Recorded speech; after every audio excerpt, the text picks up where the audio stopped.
Right then folks, in the early 90s, late 80s, when I was a young teenager growing up in deepest, darkest North Wales, one of my cousins gave one of my sisters an old VHS videotape. That's what you did back then. You rented it out from the local off licence, then you handed it to your friends and family who gave it back to you before you handed it back to the shop. It was the way of the world back then. It was a far simpler time. How I miss it. Anyway, I remember looking at the front of this, and on the cover was a picture of a daft, silly man. And this daft, silly man had white curly hair. He was middle-aged. He wore a dinner suit, but this dinner suit was made up of patches, colourful patches. The trousers were 3/4 length, and on his feet he wore a pair of old brown, old granny's slippers.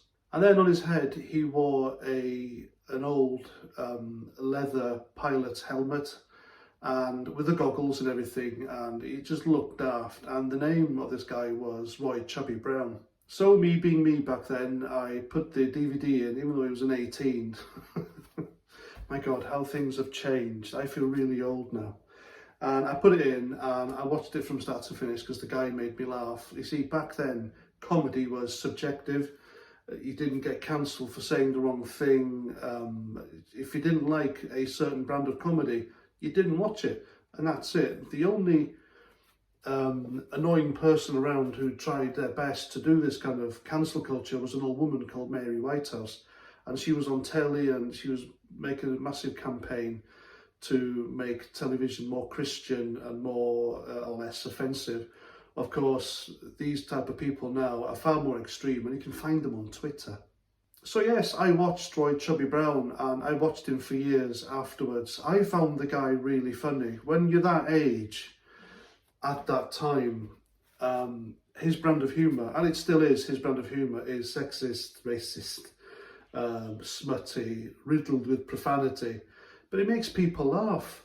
That's the thing. He has always drawn a crowd, sell out venues, made people laugh, and that's it. That's Roy Chubby Brown.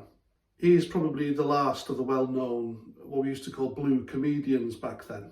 The other one being well-known, of course, is Bernard Manning, equally as funny. But of course, these type of people, because of their type of humour and what they say, is now regarded as offensive. You don't find these people anywhere on telly. You only find them at working men's clubs, or as they call now, working persons clubs. And they're slowly but surely being filtered or shunned from the entertainment society, and they're being shunned and moved on for the likes of the BBC panel show comedians, the right-on lefties who'll only joke about Brexit, Trump, Boris Johnson, the Tories, Tommy Robinson, Nigel Farage, Katie Hopkins, and just slander them to fuck. That's acceptable comedy now for left-wing television. So, Roy Chubby Brown has been banned from appearing at the Sheffield City Hall, a place where he's been for a long, long time. Always gone there, always drawn crowds, never trouble in any of his performances, nothing like that. And he's been cancelled because he's been brought to the attention of the lefty cancel culture mob. Now remember folks, Sheffield is the city that voted in the Mexico 86 mascot as its mayor a few years back, Majid, a ridiculous figure of fun who, in my opinion, took the piss out of that office. So naturally, all this left-wing cancel culture thing is spreading like a cancer, and a few people didn't want to see Roy Chubby Brown performing in their city, so they contacted their local MP, a woman called Jill Furness. Now, Jill Furness is a Labour MP, surprise, surprise. You see, the Labour Party now isn't a party for the working class. They are the party of the Owen Jones, Asher Carr, far left-wing, extreme, Marxist, student politics type of people, and that's why it's tanking. That's why they don't get elected into government, and that's why they're losing elections left, right and centre. So Jill Furness tweeted this. She said, "I have written to the Sheffield City Trust CEO and leader of Sheffield Council to welcome the decision to cancel the Roy Chubby Brown performance at City Hall. This is the right thing to do. There is no place for any hate-filled performance in our diverse and welcoming city."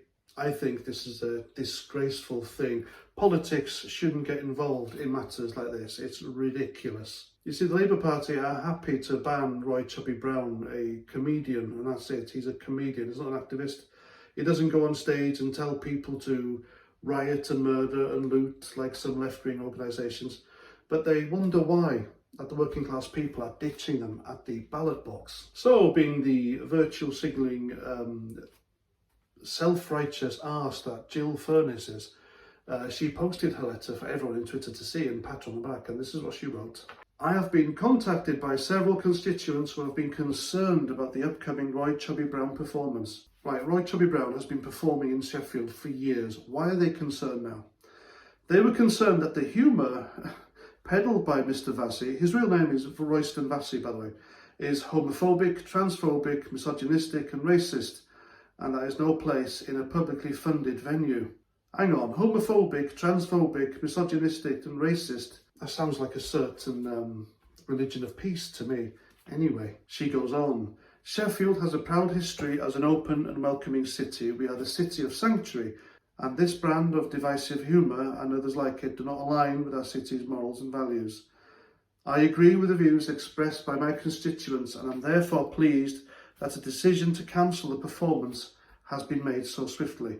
I can guarantee you now, folks, that the constituents he's talking about who were concerned about Roy Chubby Brown's humour would have been, you can count them on two hands, all right? That's how minute they are.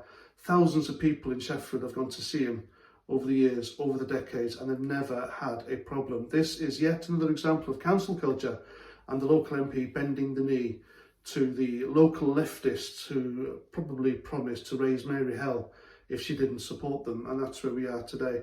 I wonder who next. Roy Chubby Brown, we had Alistair Williams cancelled because he's too conservative. Bernard Manning, they destroyed his career.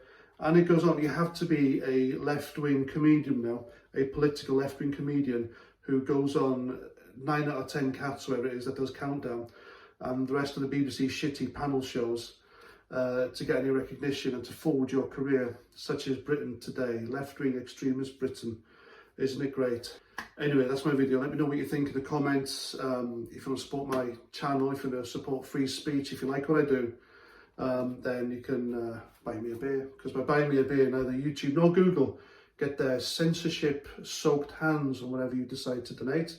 To everyone who's already bought me a beer, thank you very much. It does actually go on beer. And that's it, right? Until the next video, please comment, share, subscribe, and Roger Trout.